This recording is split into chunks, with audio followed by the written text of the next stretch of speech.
You are listening to Alex Nanlohi Podcast, to know the Lord and to make Him known.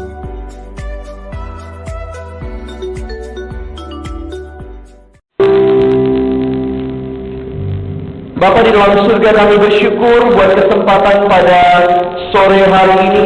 Kami bersama-sama boleh berkumpul memuji-muji nama-Mu ya Tuhan. Dan tiba saatnya bagi kami untuk membuka firman-Mu ya Tuhan. Biarlah ketika kami membuka firman-Mu, bukalah juga hati kami. Jadikan hati kami seperti tanah yang baik, supaya ketika benih firman Tuhan ditaburkan, itu boleh sungguh-sungguh berakar, bertumbuh, dan juga berbuah nyata di dalam kehidupan kami. Tolonglah baik hamba-Mu yang menyampaikan firman, setiap kami yang mendengarkan firman. Tuhan tolonglah kami, agar kami bukan hanya menjadi pendengar firman yang setia, tetapi mampukan kami dengan kuat kuasa pertolongan Roh-Mu yang kudus, boleh menjadi pelaku firman di dalam kehidupan kami. Kami sungguh merindukan Natal yang kami rayakan pada sore hari ini tidak berlalu dengan sia-sia, tetapi sungguh mengerjakan pembaharuan, mengerjakan perubahan di dalam kehidupan kami sebagai anak-anak-Mu. Dengarkan dan sempurnakan permohonan kami yang kami naikkan di dalam satu nama yang berkuasa, nama Tuhan kami Yesus Kristus, penebus dan juru selamat kami yang hidup. Amin. Shalom. Selamat Natal Bapak Ibu Guru, orang tua, dan juga adik-adikku yang saya kasihi dalam Tuhan Yesus Kristus. Kita bersyukur karena memasuki masa Natal ini, kita boleh kembali diberikan kesempatan untuk boleh membaca dan merenungkan firman Tuhan. Saya mengajak kita bersama-sama akan membuka Alkitab kita pada sore hari ini. Kita akan membaca di dalam perikop yang menjadi bagian dari tema yang diberikan untuk kita pikirkan. Kita akan membaca di dalam Efesus pasal yang kedua. Kitab Efesus pasalnya yang kedua. Kita akan membaca di dalam ayat yang pertama sampai dengan ayat yang ke-10. Secara khusus nanti saya akan fokus dalam bagian ayat 8 sampai dengan ayat yang ke-10. Tapi mari kita membaca keseluruhannya di dalam Efesus pasal 2 ayat yang ke-1 pertama sampai dengan ayatnya yang ke-10. Kalau sudah menemukan, kita akan membaca bergantian. Kak Alex akan mulai dengan ayat yang pertama. Mohon Bapak Ibu Saudara sekalian akan membaca ayat yang kedua. Kita bergantian sampai dengan ayat ke-10. Judul yang diberikan adalah semuanya adalah kasih karunia. Kamu dahulu sudah mati karena pelanggaran-pelanggaran dan dosa-dosamu.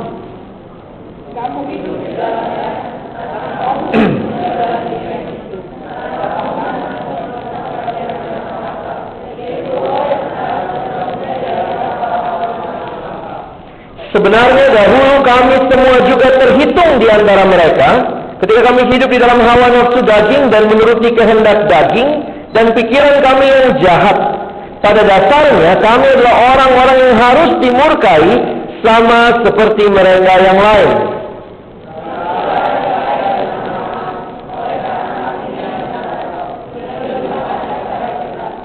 Telah menghidupkan kita bersama-sama dengan Kristus, sekalipun kita telah mati oleh kesalahan-kesalahan kita. Oleh kasih karunia kamu diselamatkan.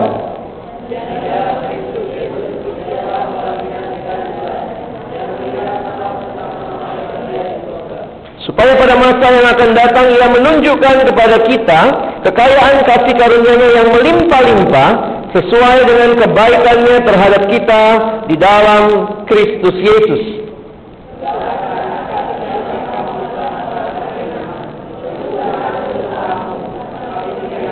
Itu bukan hasil pekerjaanmu. Janganlah orang yang memegahkan diri.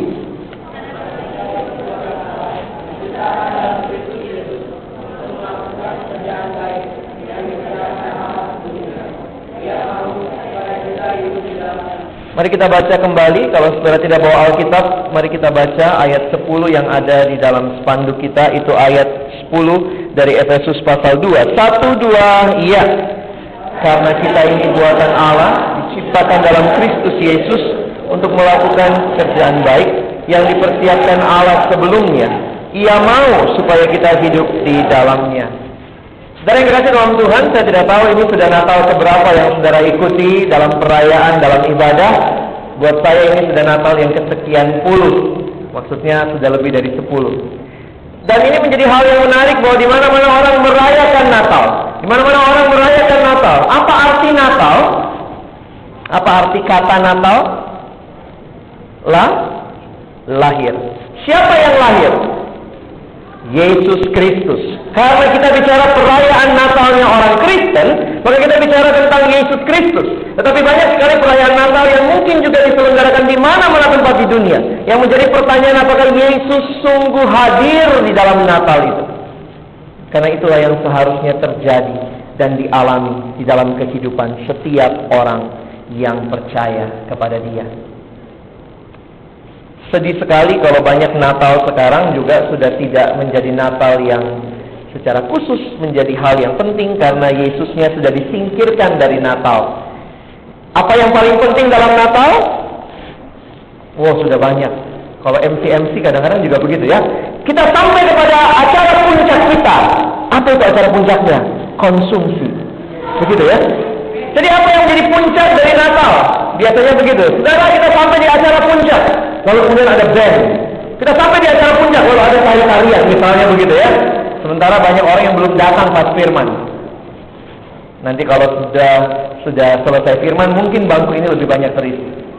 Itu kenyataan biasanya di banyak Natal seperti itu. Kita lebih senang dengan perayaannya. Kita lupa bahwa sebenarnya bicara tentang Natal, kita bicara tentang Yesus. Dan kalau tidak ada Yesus dalam Natal kita, maka kita tidak sedang merayakan Natal. Dan kalau saudara perhatikan di dalam apa yang kita baca tadi, secara khusus ketika bicara tentang kehidupan manusia, di dalam dosa, di dalam keterkungkungan dosa, maka waktu kita bicara tentang Yesus, Dialah yang diutus Allah untuk menyelamatkan manusia dari dosa. Dan ini sebuah kenyataan. Kenapa waktu Natal kok ngomong dosa? Karena itu tujuan Yesus datang ke dalam dunia. Tidak bisa tidak. Saudara dan saya ditantang untuk melihat hidup kita seperti apa di hadapan Allah yang memberikan nyawanya, memberikan dirinya, yang lahir pada waktu Natal untuk memberikan kepada kita keselamatan dari dosa-dosa kita. Saudara yang kasih dalam Tuhan, kalau lihat kartu Natal sekarang juga ada yang begitu ya, Merry Xmas. Jadi nggak ada Yesusnya lagi ya. Siapa yang lahir? Mr. X. Tidak terlalu penting siapa yang lahir. Yang penting ada perayaannya. Tidak terlalu penting siapa yang lahir. Yang penting kita makan-makan. Di banyak tempat saya serukan, apa sih yang paling penting kita siapkan waktu Natal? Perut. Gitu. Apa yang paling penting kita siapkan waktu Natal? Hati. Dalam bahasa Inggris ada kalimat yang terkenal mengatakan begini, what is the heart of the problem? The heart of the problem is the problem of the heart. Inti masalahnya adalah masalah hati. Dan kalau saudara menyanyikan banyak lagu-lagu Natal, begitu indahnya menyatakan betapa pentingnya hati pada saat Natal. Hai dunia, gembiralah dan sambut rajamu. Lalu apa? Di perutmu gitu. Terimalah. Apa yang paling penting saudara dan saya siapkan waktu Natal? Siapkan hati kita. Hati yang menyembah Tuhan. Hati yang mengalami Tuhan. Karena itulah yang berarti saudara dan saya mengalami Natal yang sesungguhnya. Natal bukan sekedar perayaan, tetapi Natal adalah bagaimana saudara dan saya membuka hati kita, membiarkan Yesus lahir dan kemudian mengubah kehidupan kita. Dan ini tidak enak. Kenapa saya katakan tidak enak? Karena berubah itu nggak enak ya. Mungkin kita lebih senang di dalam segala hal yang begitu rupa kita alami. Makanya ketika kita membaca tadi di dalam berita anugerah atau sesudah responsoria tadi, dikatakan seorang anak telah lahir bagi kita, seorang putra telah diberikan bagi kita. Kalau kita naik sedikit beberapa ayat sebelum itu, dituliskan bahwa Yesaya, bangsa yang berjalan di dalam kegelapan telah melihat terang yang besar. Dan memang tidak enak. Kalau sudah terlalu biasa dengan kegelapan, lihat terang enak enggak? Silau, men. Terlalu gelap, lalu tiba-tiba ada terang, pasti nggak enak. Dan ketika kita sudah begitu rupa mungkin di dalam kegelapan, kita menikmati hidup di dalam gelap, ketika kita diminta untuk berubah, wow, nggak gampang. Banyak orang yang bilang, kalau dua kata ini dipakai, kata sulit dan kata bisa, mana yang kira-kira menjadi semangat saudara merayakan Natal? Berubah itu bisa, tapi sulit. Atau berubah itu sulit, tapi bisa. Yang mana kira-kira semangat saudara merayakan Natal ya? Aduh, hidup itu bisa, tapi sulit Tuhan. Ini kalau udah begini nih, asal disuruh berubah susah ya. Kalau tadinya rajin nyontek, rayakan Natal, Yesus lahir di hati, sekarang diminta jangan nyontek lagi. Aduh, bisa sih, tapi sulit. Akhirnya nyontek lagi. Apa yang berubah waktu Natal? Kalau dulu kita tukang gosip, kita merayakan Natal, adakah perubahan? Kalau dulu kita begitu rupa hidup di dalam pornografi, kenajisan, ketika kita merayakan Natal, Yesus menebus kita, apakah ada perubahan? Kalau tidak, kita cuma sekedar kumpul-kumpul, having fun, kita senang nyanyi-nyanyi, tapi tidak ada perubahan hidup. Disinilah kita ditantang oleh firman Tuhan pada sore hari ini. Ketika Paulus bicara kepada jemaat di Efesus, sebelum dia tiba di ayat ke-10, kita ini buatan Allah, diciptakan. Berapa kali sih kita dicipta? Coba kalau saudara lihat ayat ini, berapa kali kita dicipta? Karena kita ini buatan Allah. Sebenarnya itu katanya juga, kata dasarnya, kita ini ciptaan Allah, diciptakan dalam Kristus Yesus. Jadi sebenarnya orang yang percaya kepada Kristus diciptakan dua kali. Pertama diciptakan Allah melalui proses kelahiran papa mama, begitu ya. Lalu kemudian apa kata firman Tuhan? Waktu saya bertobat, saya terima Yesus dalam hidup saya. 2 Korintus 5 ayat 17, ayat hafalan itu. Barang siapa yang ada dalam Kristus, ia adalah ciptaan baru. Makanya ada kalimat mengatakan, kalau diciptakan 2 kali, matinya berapa kali? Matinya cuma sekali. Tapi kalau diciptakan hanya sekali, matinya berapa kali? Matinya 2 kali. Bingung? Ayo coba mikir-mikir. Kalau tidak pernah engkau kenal Yesus, maka waktu engkau mati fisik, bukan cuma mati fisik, sesudah itu mati kekal. Itu yang namanya binasa. Dicipta 1 kali, matinya 2 kali. Dicipta 2 kali, matinya cuma sekali. Karena akan mendapat hidup kekal. Kalau kita yang di dalam Kristus, kita mati, apa pengharapan kita? Akan ada kebangkitan orang mati, dan kita akan menikmati Allah selama-lamanya. Dan itu hal yang indah yang kita alami pada saat Natal. Karena kita ini buatan Allah, diciptakan dalam Kristus Yesus, lalu dikatakan untuk melakukan pekerjaan baik.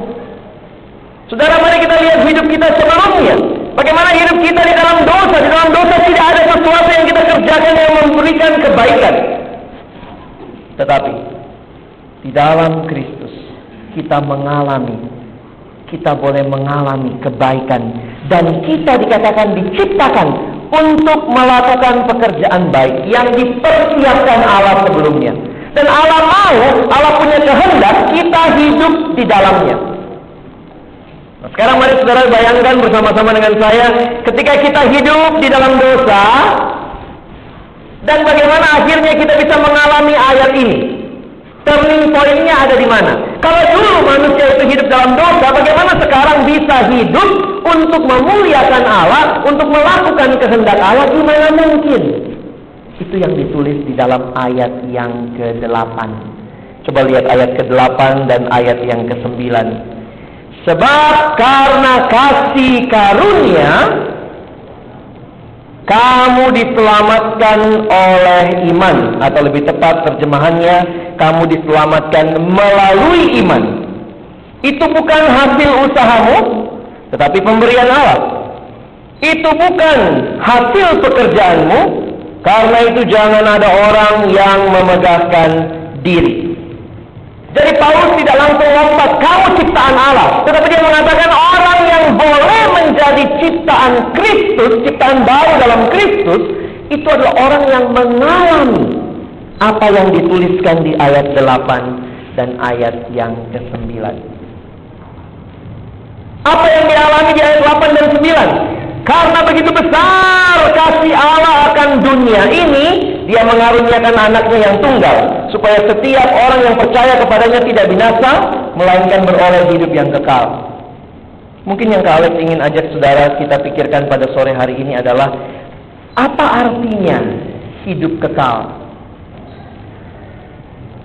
Hidup kekal itu artinya apa sih? Apa sih artinya kekal? Hidup selama-lamanya. Kalau begitu pertanyaannya, kalau dibalik, apa itu binasa? Binasa berarti mati. Mati yang bagaimana? Yang kekal, yang selama-lamanya. Dan perhatikan, siapa yang bisa bikin hidup kita dari mati kekal jadi hidup kekal? Yohanes 3:16 menjawab, Yesus. Dan itu semata-mata karena kasih karunia Allah. Siapa yang bisa bikin hidupmu lebih hidup? Cuma Yesus, bukan lasta-masta. Ini kenyataan kehidupan. Bicara tentang hidup, inilah yang dijanjikan oleh Tuhan, bahwa di dalam Kristus kita mengalami hidup yang kekal. Kita mengalami hidup selama-lamanya, dan itu janji yang pasti. Yesus bohong nggak kalau Dia berjanji? Tidak, harusnya sih tidak ya. Tapi kalau Kak Alex tanya ini, banyak yang agak bingung. Kalau engkau dan saya sudah percaya pada Yesus, yakin nggak pasti masuk surga? Yakin pasti masuk surga?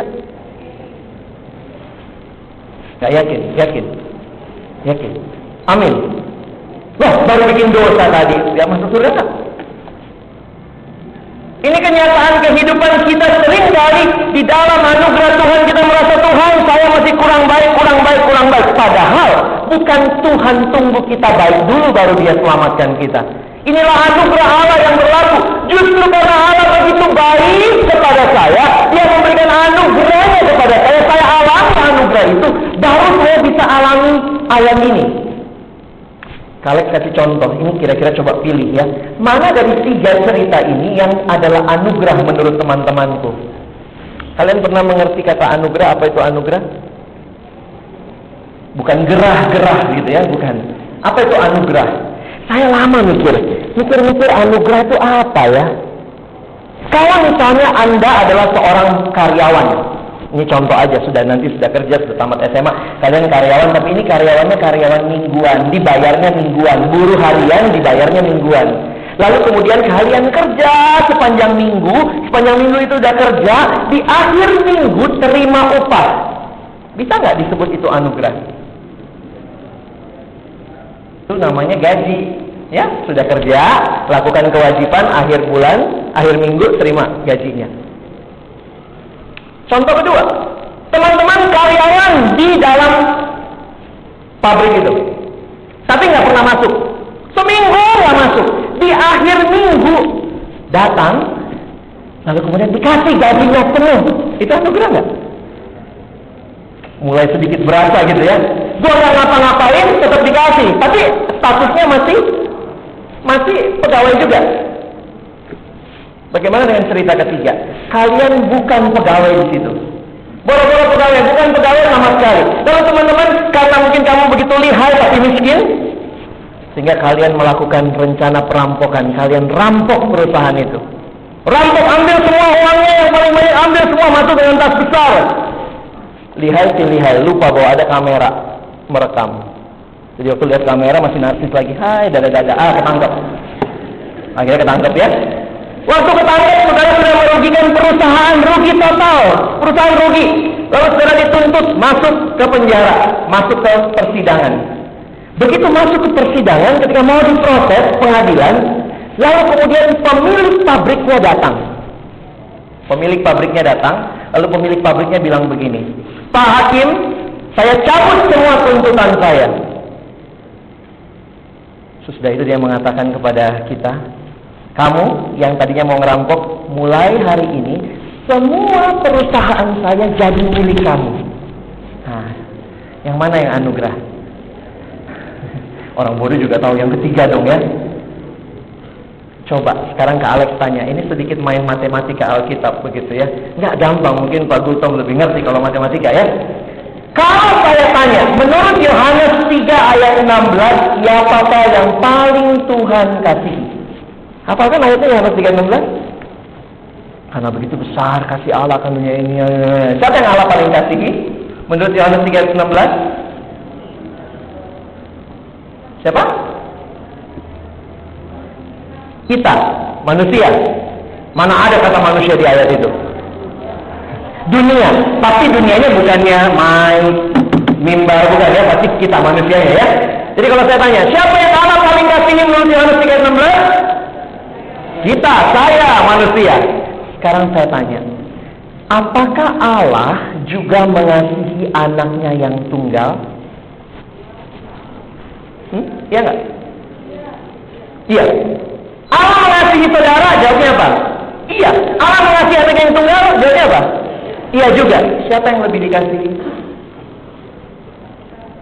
Siapa yang Tuhan lebih kasihi? Kita. Sombong banget ya. Kita dong. Makanya anaknya gue mati ya, anak gue ya. Bisa nggak bayangkan? Saya pernah dengar khotbah yang sama dari mimbar ini. Waktu itu saya gereja di sini. Saya mendengarkan khotbah Natal. Dan pendeta itu bertanya, menurut saudara, siapa yang Allah lebih kasihi? Judul tema khotbah Natalnya waktu itu adalah dilema kasih. Allah menghadapi dilema pada saat Natal. Karena pada saat Natal, dia harus memberikan anak yang paling dia kasihi. Kepada siapa? Kepada kita. Untuk apa? Untuk kita bunuh. Saudara yang memakukan Yesus disalib. Kita semua yang memakukan dia disalib. Karena dosa kita. Sehingga kalau ditanya, siapakah yang Allah lebih kasihi? Kita dengan bangga, saya dong. Makanya anaknya mati ya. Coba bayangkan kalau kamu pulang dari Natal ini lalu papamu bilang gini, nak, kamu mati ya. Papa mau angkat anak tetangga. Yang kemarin pecahin kaca mobil kita, papa mau angkat dia jadi anak. Kamu mati dulu. Can you imagine? Akhirnya pendeta itu bilang kalimat yang menarik. Saya tidak bisa menjawab siapa yang Allah lebih kasihi. Karena saya bukan Allah. Tapi yang saya tahu, demi mengasihi saya, Allah berikan anak yang paling dia kasihi. Demi saya. Jangan main-main dengan keselamatan. Jangan main-main dengan Natal. Natal adalah pengorbanan yang sangat besar. Allah sangat mengasihi manusia. Dia kasih anaknya untuk saudara dan saya yang berdosa. Dan kalau kita merayakan Natal dan masih main-main dengan dosa, asik masih bikin dosa, saudara dan saya tidak hargai pengorbanan Tuhan. Apa itu Natal? Waktu saya merenungkan ini, kemudian saya bertanya dalam diri saya, kalau begitu, apa definisi kasih? Mau coba kita bikin definisi kasih berdasarkan Yohanes 3 ayat 16 ya. Apa itu kasih? Kasih itu berarti memberikan yang paling saya kasihi kepada yang paling saya kasihi.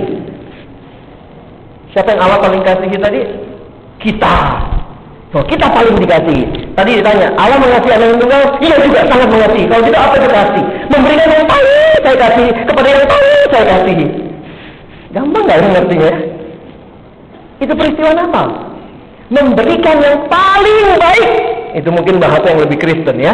Memberikan yang terbaik kepada yang paling saya kasihi. Itu yang terjadi waktu Natal. Allah memberikan yang terbaik, yaitu anaknya sendiri untuk saudara dan saya. Karena kalau kita sudah alami kasih yang besar ini, pertanyaannya, mungkinkah kita main-main dengan hidup kita? Kalau ada orang yang sudah mengasihi saudara begitu rupa, sudah berikan segala-galanya buat saudara, apakah saudara masih mau main-main dengan dosa? Makanya ayat ini menarik, saudara. Ayat ini dimulai dengan ayat 8 dan 9 yang mengatakan bahwa begitu besar anugerah Allah yang diberikan kepada kita. Karena itu, kita ini buatan Allah yang harusnya meresponi kasih yang besar itu dengan apa? Dengan berikan yang terbaik. Kalau di Natal kita disuruh, ayo berikan yang lebih baik, jangan pikir, Tuhan udah ngasih apa buat gua. Tuhan sudah kasih yang terbaik. Siapa yang terbaik? Yesus, anaknya sendiri. Apakah saudara mau responi kasih Allah ini? Kalau saudara mau responi kasih Allah, maka alami tema ini. Kita tubuh Kristus. We are the body of Christ. Jangan main-main dengan tubuh saudara. Jangan main-main dengan kelayakan kita jadi anak Tuhan. Tapi persembahkan yang terbaik, karena Tuhan sudah persembahkan yang terbaik. Ada orang yang tidak mengerti anugerah. Itu orang-orang yang kurang ajar biasanya ya. Jadi ada cerita, beberapa kali saya cerita ini ya, tapi ini satu pengalaman yang bukan satu cerita yang saya bisa pikirkan untuk saudara. Jadi ada yang tanya sama saya, "Kak, kalau Tuhan sudah mengasihi kita, Tuhan sudah selamatkan kita, berarti kita pasti masuk surga dong?" Jawabnya apa? Oh ya, pasti. Tuhan kan nggak bohong ya, pasti masuk surga. Yes, amin. Tapi pertanyaannya, kalau begitu kita masih bisa dong bikin dosa terus? Bikin dosa lagi, kan Tuhan Maha Pengampun. Kalau nggak ada yang bikin dosa, nggak kepake dong pengampunannya. Itu kan kurang ajarnya kita suka mikir gitu ya. Nah, ada cerita nih. Anggaplah kalian itu adalah anaknya siapa ya? Anaknya papa mamamu begitu ya. Nah, ternyata di rumahmu itu ada sebuah benda yang sangat-sangat berharga menurut papa mamamu. Jadi benda di rumahmu yang paling berharga itu ternyata adalah sebuah guci besar. Ada guci besar buatan Cina, dari Cina. Guci itu sangat berharga buat papa mamamu. Jauh lebih berharga dari semua barang di dalam rumah ini. Di rumahmu begitu ya. Lalu pada suatu waktu, karena Gucci itu punya sejarah, dan itu biasanya kalau papa mama lagi mulai bercerita selalu ngomong, ingat nggak? Gucci ini dulu ketika papa mama mau menikah, opung melanglang buana ke Cina. Opung khusus datang ke Cina, cari hadiah terbaik. Waktu pulang bawa hadiah itu sempat karam kapalnya, terombang-ambing beberapa di tengah laut dengan memeluk Gucci, misalnya gitu ya. Akhirnya sampai juga ke Indonesia Gucci-nya, dan itu hadiah perkawinan papa mama yang terbaik. Lalu kamu satu hari, karena ya anak di rumah lagi ditinggal sendiri, main bola. Begitu main bola, jokol, Gucci pecah. Gucci yang paling baik, paling dihargai papa mamamu pecah. Kamu udah pikir-pikir, aduh ini kalau pulang gue udah gak dianggap anak lagi deh. Udah coba disusun-susun pakai lem perekat super glue, kagak bisa, kelihatan tetap pecah-pecahannya. Udah siap dong tanggung hukuman ya? Udah siap tanggung hukuman. Jadi ketika itu papa mama pulang, pertama yang dicari kan seperti biasa ya, lihat Gucci dulu, mana benda yang paling berharga. Udah hancur. Terjadilah sidang. Siapa yang pecahkan? Maju. Kamu maju dengan takut. Papa mama, saya pecahin. Saya pikir saya pemain bola profesional. Taunya tidak. Gucci pecah. Kamu siap-siap. Papa mama silakan. Sekarang hukum saya, hukum apa aja terserah papa mama deh. Mau dipecat jadi anak, kalau boleh jangan. Wah, papamu sudah merah mukanya gitu ya. Kami orang tua sangat kecewa dengan perbuatan kamu. Gucci itu ada sejarahnya, cerita lagi. Waktu itu opungmu pergi, ceritanya ulang lagi ya ceritanya ya. Kami sangat kecewa. Tapi kami juga sangat murah hati. Gucci bisa dibeli, kamu tetap anak saya. Ya sudah, anak tetap anak. Gucci biar pecah, saya ampuni. Gucci pecah tidak apa-apa, yang paling berharga di rumah pecah, sudahlah. Yang penting saya tetap punya anak kamu. Seneng nggak? Wah benar, papa mama benar. Tidak dihukum. Tidak. Nah kalau kamu alami anugerah itu benar nih. Kalau mecahin Gucci yang paling berharga aja nggak dihukum, kalau gitu sekarang mana papa mama saya mau mecahin televisi, mau mecahin komputer, apalagi yang mau dipecahin? Kalau ada anak model begitu, itu anak gimana kira-kira? Durhaka, kurang ajar ya. Nah sekarang kita tertawa, tapi bisa jadi itu hidup kita di hadapan Tuhan. Tuhan sudah kasih anaknya, Tuhan sudah kasih Yesus Kristus, kita bunuh. Coba ingat, coba ikuti alur berpikir Alex. Tuhan kasih anaknya, begitu anaknya datang ke dalam dunia, kita bunuh anaknya. Habis kita bunuh anaknya, Tuhan hukum kita enggak? Enggak dihukum aja udah syukur. Bukan cuma tidak dihukum, diangkat jadi anak. Sekarang kita jadi anak, sok-sok juga gitu ya. Siapa yang paling dikasih? Gua dong. Yesus dikasih, iya. Gue dikasih, iya juga. Jadi lihat, anugerah bukan hanya tidak dihukum, tetapi diberikan sesuatu yang jauh lebih berharga, dijadikan anak. Kalau kalian ikuti cerita Alex dari tadi, masih ingat orang yang ketangkap kamera tadi? Bukan hanya tidak dihukum oleh yang punya perusahaan, wah layak dihukum dia nyolong, tapi dia dikasih lagi hak. Sekarang kamu jadi pemilik semuanya. Papa mama, bukan hanya tidak hukum, kamu tetap anak. Teman-temanku yang kekasih dalam Tuhan, bagaimana meresponi ayat ini? Kalau kita mengalami anugerah demi anugerah dalam hidup kita, Tuhan sudah begitu baik dalam hidup kita. Pertanyaannya, apakah engkau juga mau mempersembahkan segala-galanya kepada Tuhan? Baca baik-baik ayat ini. Kita dipersiapkan untuk melakukan perbuatan baik. Jangan sombong kalau kamu rajin berdosa. Kadang-kadang kita kalau ketemu sama teman kita, gila, lu gimana? Lu minggu ini gimana? Oh, gue 3 kali nyontek. Wah, bangga lagi ceritanya. Lu gimana? Ya ampun, gue gak nyontek, gue gampar anak orang kemarin. Lu gimana? Oh, gue cuma berantem doang, gue potong kupingnya. Dulu waktu saya zaman SMA ya, bukan, waktu saya jadi TPS, tim pembimbing siswa pertama kali itu yang di daerah-daerah suka berantem itu ternyata berantemnya, dendamnya pakai kuping, teman-teman. Jadi kalau nggak sanggup membunuh, dipotong kupingnya yang sekolah lain. Jadi ada beberapa kali saya ke sekolah gitu ya, lihat anak rokris diperban kupingnya, ternyata oleh-oleh hadiah buat sekolah lain. Dan saya pernah ikut retret dari sekolah yang suka potong kuping itu, dan saya ditaruh di dalam satu kamar dengan anak-anak itu. Saya pura-pura tidur aja gitu ya, terus mereka cerita, lu dapat kuping berapa? Aduh Tuhan, saya juga udah takut begitu ya, jangan sampai kuping saya diambil. Brutal banget. Kadang-kadang kita bangga dengan kebrutalan ya, kita bangga dengan dosa. Ya kemarin susah sih ngurusnya, makanya ya gitulah, agak-agak nyogok dikit. Seorang hamba Tuhan mengatakan, kalau dari remaja, dari masa siswa kalian sudah biasa jutek, maju dengan nyontek. Nanti kalau gede-gede dikit kamu juplok, maju dengan amplop. Nanti akhirnya pakai amplop, ini Pak ya, ada tolong ya Pak ya, di bawah meja nih, tolong Pak ya, anak saya. Teman saya baru cerita tadi pagi, untuk bisa lulus di universitas tertentu dia cukup bayar 8 juta. Nanti ditransfer begitu rupa, tahu-tahu sudah S1. Wih, dibeli. Kadang-kadang kalau saya pikir seperti ini, aduh Tuhan, Engkau sudah selamatkan hidup saya, dan itu adalah hadiah Natal terbaik, hadiah yang terindah dari Allah, dan sekarang saya mau meresponinya. Responmu seperti apa? Mau beri hidup yang macam apa? Kalau kita mengalami Natal sekali lagi tahun ini, apa yang kita mau persembahkan kepada Tuhan? Ada satu ayat, mungkin ini terakhir yang kita bisa buka buat khotbah kita. 1 Yohanes 5. 1 Yohanes 5, kalau kalian bawa Alkitab, mari kita lihat ayat 2 dan ayat yang ketiga. 1 Yohanes 5 ayat 2, Kak Alex baca ayat 2. Mari teman-temanku semua yang bawa Alkitab baca ayat 3 ya.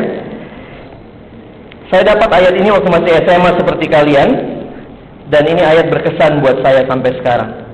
1 Yohanes 5, saya baca ayat 2, teman-temanku baca ayat 3. Inilah tandanya bahwa kita mengasihi anak-anak Allah, yaitu apabila kita mengasihi Allah serta melakukan perintah-perintahnya. Wih, sampai di situ saya kaget tuh. SMA dapat ayat itu. Mau tanya, perintah Allah berat apa nggak berat? Jadi anak Tuhan banyakkan bolehnya apa nggak bolehnya? Hah? Nggak boleh ya? Anak Tuhan nyontek nggak boleh, nonton film porno nggak boleh, gosipin teman nggak boleh, mukulin nggak boleh, ngelawan orang tua nggak boleh. Perintah Tuhan berat dong. Ayo keluarin tip X, ada tip X, kita ganti ayatnya. Perintah-perintahmu itu berat. Tapi saya akhirnya mengerti ayat ini. Kunci ayat ini ada di atasnya. Sebab inilah kasih kepada Allah. Kalau saudara mengasihi Allah, saudara akan rela memberikan apa saja, dan itu jadi tidak berat. Kalau Allah sudah berikan semuanya kepada kita, Dia sudah rela memberikan kita. Dan sekarang Tuhan cuma minta, Alex, please jangan nyontek. Tuhan berat banget. Saya kasih contoh deh ya, sederhana. Kak Alex suka pakai contoh ini. Anggaplah kamu pulang Natal. Begitu kamu pulang Natal sampai di luar, kemudian temanmu lagi sakit kepala. Aduh, gue sakit kepala nih. Lu kan bawa motor, tolong dong beliin sebentar di depan situ, beliin obat sakit kepala nih, tolongin dong. Terus kamu ngomong apa? Capek nih, baru pulang kebaktian Natal, capek nih, banyak firman, udah beli sendiri. Capek juga disuruh-suruh. Udah, begitu lagi di jalan pulang, waktu pas mau lagi di jalan pulang, tiba-tiba handphonemu bunyi. Lihat sebentar, nomor kekasih hati. Diangkat nggak? Nggak usah, kan lagi capek, gitu. Wah, langsung diangkat. Halo sayang. Wah, lagi capek ya? Jawabnya apa? Kalau dia nanya, lagi capek ya? Baru pulang Natal ya, pasti capek banget ya. Masih muda, siapa yang capek? Dia bisa capek, masih muda ini. Saya mau minta tolong, tapi kalau kamu capek nggak usah deh. Enggak, siapa yang capek? Saya bisa bantu apa? Kamu kan punya motor. Tapi enak-enak kamu lagi capek. Enggak, udah juga nggak capek. Ayo, mau ditolong apa? Lalu kemudian dia bilang gini loh, tanggal 3 nanti adik saya masuk sekolah langsung ulangan umum. Jadi gimana itu ya kalau dia langsung anggaplah ulangan begitu ujian. Tapi kasihan banget adik, bukunya kebawa temennya ke Bogor. Mau nggak nemenin ke Bogor, ambilin bukunya? Mau nggak? Kamu ada di mana sekarang? Ada di rumah? Ya udah, 5 menit lagi saya nyampe. Sudah. Mau tanya, mana perintah yang lebih berat? Beliin obat di depan buat teman sama ke Bogor. Ke Bogor udah berat di ongkos, udah berat di itu. Tapi nggak jadi berat ya. Kenapa?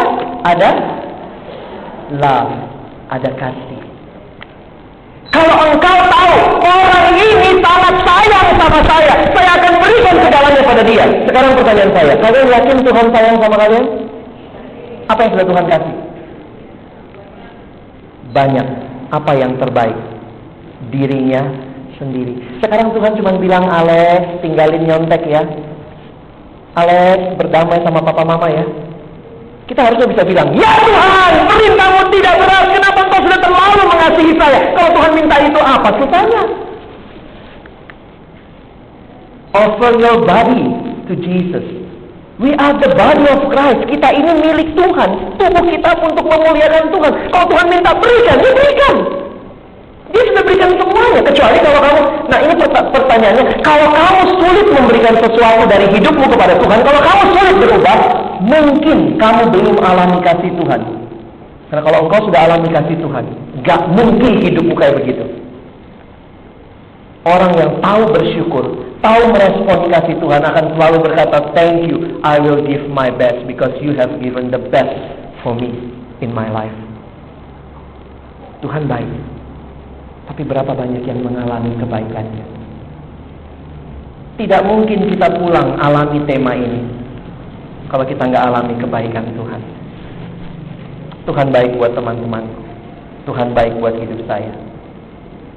Persembahkanlah dirimu, persembahkan talentamu. Kalau Tuhan minta engkau melayani, engkau bisa musik, main musik. Ada yang mungkin kecewa juga, ya gue nggak bisa main musik nih, talenta gue apa ya? Mungkin cuma senyum saya yang manis. Nggak apa-apa jadi penyambut tamu. Kamu tuh semua di depan sini kan? Bayangkan kalau semua jadi pembicara, siapa yang dengerin? Ada bagian-bagian Tuhan izinkan kamu punya ini, kamu punya ini. Pakai buat Tuhan, persembahkan buat Tuhan. Katakan, Tuhan tidak berat, tidak berat. Kenapa engkau sudah mengasihi saya, semuanya jadi tidak berat. Tapi kalau engkau tidak alami kasih Tuhan, semua jadi berat. Teman saya dulu paling benci bahasa Jerman. Mungkin ada guru bahasa Jerman di sini. Paling benci bahasa Jerman, anak IPS ya. Benci sekali bahasa Jerman. Dia kalau dulu mesti berjuang untuk belajar bahasa Jerman. Tapi waktu saya ketemu di Eropa, dia kawin sama orang Jerman. Dan karena dia kawin sama orang Jerman, dia rela-relain les. Dan tempat les sama rumah mereka jauh. Bela-belain les jauh-jauh. Kenapa? I want to tell him my love in his language. Wih.